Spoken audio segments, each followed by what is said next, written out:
The Museum Society, London, the 20th of April, 1900. Dear Mr. Carswell, I have received your letter of the 18th of April. The Museum Society is not interested in your book on magic. I told you this in my earlier letters. Please do not write to me again. I will not reply to any more of your letters. Yours sincerely, C. Dunning, Secretary. Mr. Dunning finished writing and signed the letter. Carswell had written a book on magic. He wanted to give it to the Museum Society to keep in their library. Dunning was the secretary of the society. He thought that the book was nonsense. He did not want Carswell's book in the Museum Society library. 2 days later, Dunning was going home on a tram. He was tired. He looked at the advertisements in the tram. Advertisements for soap, chocolate, and biscuits. There was a strange notice opposite him. It was written in large blue letters. In memory of John Harrington, died the 18th of September, 1899. He was given 3 months to live. Dunning touched it. It was part of the window. It was inside the glass of the window. Dunning looked again. The notice had disappeared. The next day he was walking along Piccadilly. A man came up to Dunning and gave him a piece of paper. Dunning suddenly felt cold. He looked at the piece of paper. There was a name on it. The name was written in large blue letters. Harrington. Dunning did not have time to read any more. The man took the paper out of Dunning's hand and ran away. He disappeared into the crowd. Dunning was surprised. Dunning went into the British Museum reading room and sat down at a desk. He took some papers out of his briefcase and started to read. A large man with a round face walked past the desk. He knocked Dunning's papers onto the floor. "I am very sorry," he said, and picked up the papers. He handed the papers to Dunning and said, "These are yours, I believe." Dunning was angry. "Yes, thank you, sir," he said, and took the papers. He suddenly felt cold. The man with the round face gave an evil smile. He left the reading room quickly. Dunning felt unwell and decided to go home. Mr. Farrer, a friend of Dunning, came across the room. "Are you feeling all right?" he asked.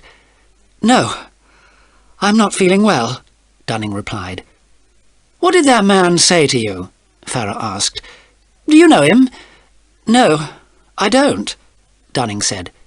"That man's name is Carswell," said Farrer. "He's an evil man." Dunning was surprised. "Why do you say that?" he asked. "It's a long story," Farrer said. "Let's go and have lunch together." Dunning put his papers in his briefcase. The two men left the reading room and walked out into the street. The picture sequence from the cinema has finished. Dunning soon felt better. As they were eating lunch, Farrer told Dunning about Carswell. "I live near Mr. Carswell," he said. "Carswell owns a big house with a park called Lufford Abbey. The village children often played in the park. Carswell didn't like children playing in the park. He chased them from the park many times, but they always came back. One day, Carswell invited all the village children to a tea party. The schoolmaster was very surprised. He took the children to Lufford Abbey after school. Carswell gave a film show. The first film showed a wolf with long teeth and sharp claws. Carswell made horrible animal noises, and the younger children started to cry. Then there was a film about a small boy in a park. It was Lufford Abbey Park, where the children liked to play. The boy was followed by a horrible white creature.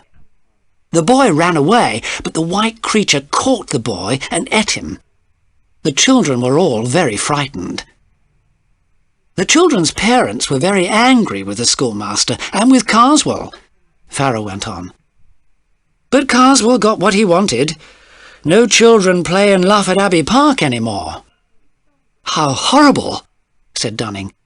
Then he asked more slowly, Do you, or did you know Mr. John Harrington? You mean John Harrington who died last year? Farrar asked. Yes, said Dunning. Tell me, how did Harrington die? He fell out of a tree, said Farrar. Out of a tree? How strange. What was he doing in a tree? Dunning asked. No one knows, Farrar said. John Harrington was going along a country road late at night. The police said he was running. He dropped his hat and climbed a tree. Then he fell out of the tree and broke his neck. How do you know the story so well? Said Dunning.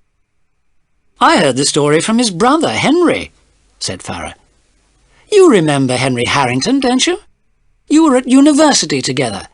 Henry lives not far from here, in Piccadilly. Dunning went straight home after lunch. He found a note on the door of his house. It was from his doctor. Dear Dunning, bad news. Both your servants are ill.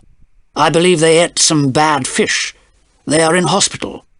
Please come to my house. Dr. Mallows. Dunning went to Dr. Mallows' house.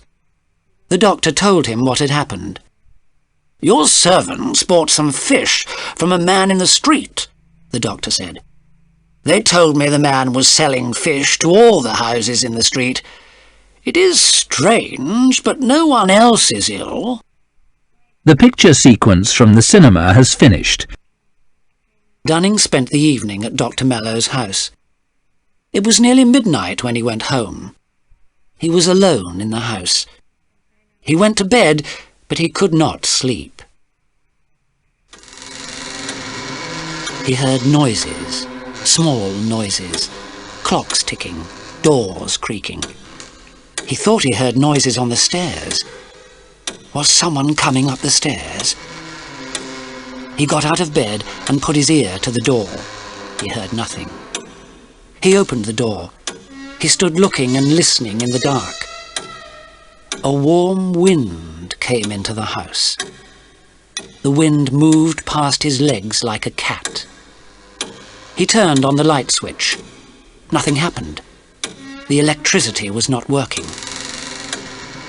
Dunning kept a candle beside his bed and a box of matches under his pillow. He went to the bed and put his hand under the pillow. He did not feel a box of matches, but he felt a mouth with sharp teeth and fur. He was so frightened that he ran out of the room. He locked himself in another bedroom. All through the night he listened for noises outside the door. He could not sleep. In the morning he opened the door carefully. He looked in his bedroom. He saw nothing unusual, but he was still very frightened. He decided not to stay in the house. He dressed quickly, packed a suitcase, and went to stay at a hotel in Piccadilly. He sent a message to Mr. Henry Harrington. Harrington came to the hotel in the evening. They ate dinner together. Dunning told Harrington about the strange things that had happened. He asked Henry about his brother, John Harrington. My brother, Harrington began, became very strange. For 2 months he thought someone was following him. He talked about magic. Magic? Dunning said in surprise. Why did your brother talk about that? John knew a lot about magic, Harrington said. Before his trouble began, John wrote about a book on magic for a newspaper. He said the book was nonsense. The author of the book was very angry. The author's name was Carswell. Carswell? Dunning said. Do you know him? Harrington asked. Yes, I do, said Dunning. He wanted to give a book on magic to the Museum Society, I did not want it in the library. I told him that the book was nonsense. Then you are in danger, Harrington said. I believe that Carswell murdered my brother by magic. I will tell you the whole story. The picture sequence from the cinema has finished. The two men finished eating. They sat drinking brandy and smoking cigars. Carswell was very angry because John had said the book was nonsense, Henry Harrington went on. Then one evening, something strange happened. John went to a concert. He dropped his program. A man picked it up and gave it back to him. When John came home, he opened the program. There was a piece of paper inside. Strange red and black letters were written on the paper. John showed it to me. This happened last June, Henry Harrington said. The weather was so cold that we had a fire burning. We were looking at the paper when suddenly the door blew open. A warm wind blew into the room. The piece of paper was blown into the fire. It was completely burnt in a moment. A warm wind? On a cold night? Dunning said. Yes, I remember it clearly, said Harrington.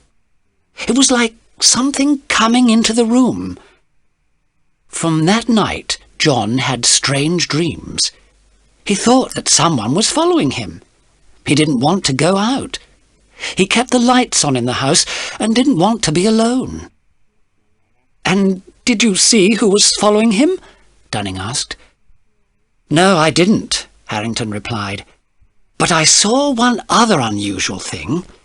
It was a calendar. It came in the post. Every date after the 18th of September was cut out. And what was the date of the concert? Dunning asked.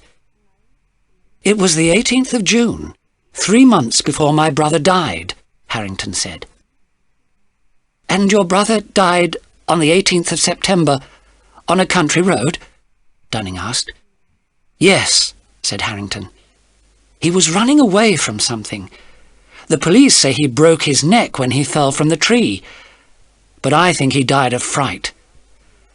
But you told me he was afraid to go out of the house, Dunning said.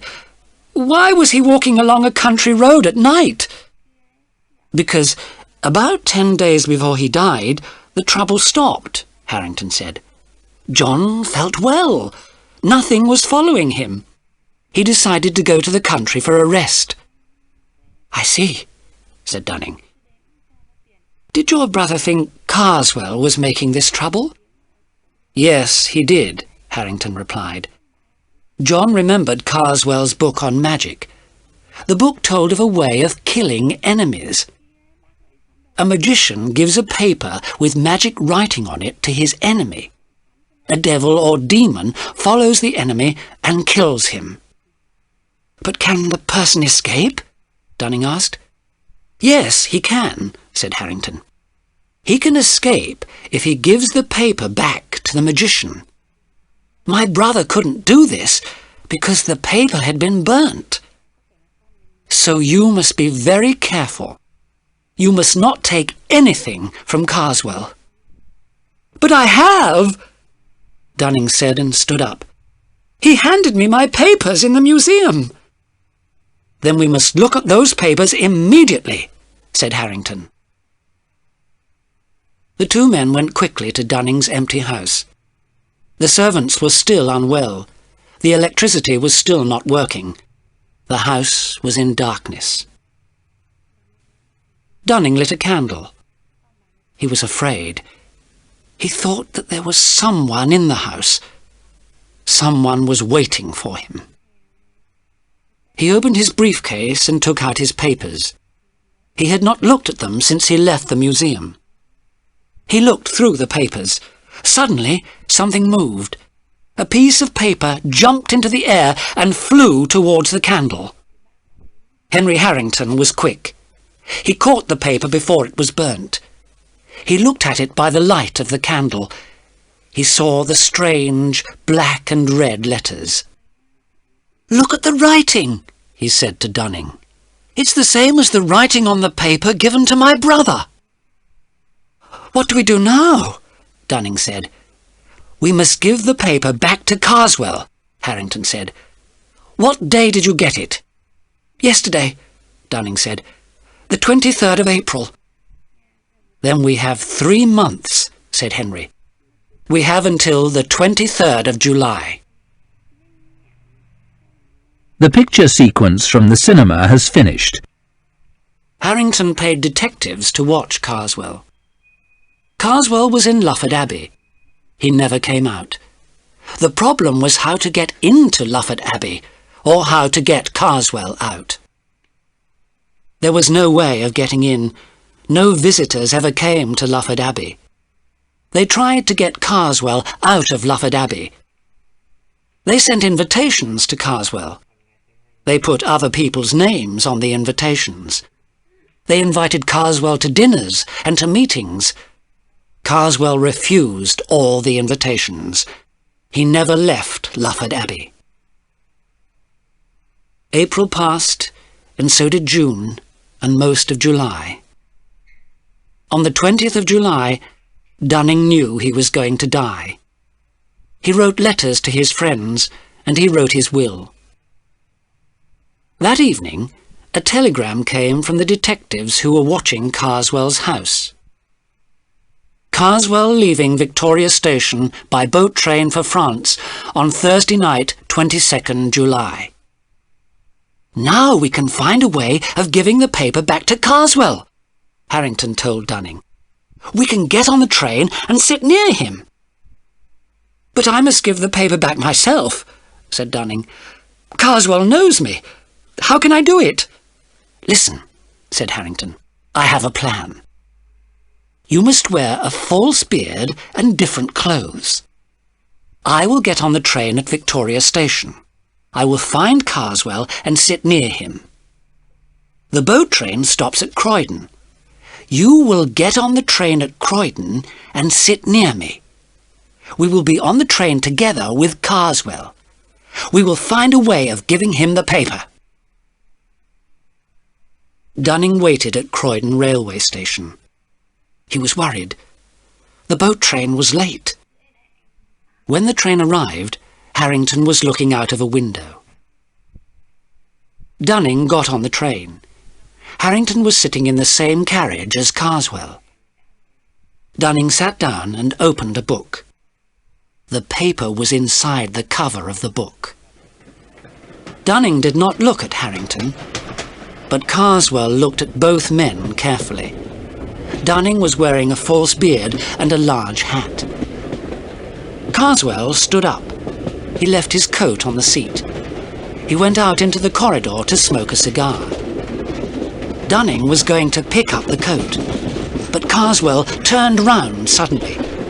He looked at Dunning very carefully, then sat down again. The minutes passed.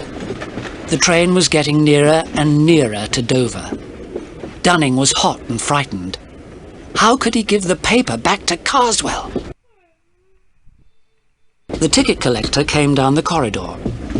He looked at Dunning's ticket from Croydon. Carswell took out a wallet and showed his ticket. He put the wallet on top of his coat. Harrington stood up and knocked Carswell's coat onto the floor. Carswell's wallet also fell onto the floor. "I'm very sorry," Harrington said, and picked up the coat. At the same time, he kicked the wallet towards Dunning. He held out the coat to Carswell and said, "Here you are." Carswell did not take the coat. He looked at Harrington with a look of hate. Dunning picked up the wallet from the floor while Carswell looked at Harrington. Harrington put the coat down on the seat beside Carswell. Then he turned and showed his ticket to the ticket collector. As the ticket collector left, Carswell jumped up and followed him. "Excuse me," he said. "Can I get a porter at Dover to take my luggage to the boat?" "Of course, sir," the ticket collector said. "We'll be at Dover in 5 minutes." Dunning quickly put the paper in Carswell's wallet. Then he dropped the wallet on the floor. Carswell came back to the carriage. "Is this yours, sir?" Dunning asked, picking up the wallet. Carswell looked at the wallet in Dunning's hand.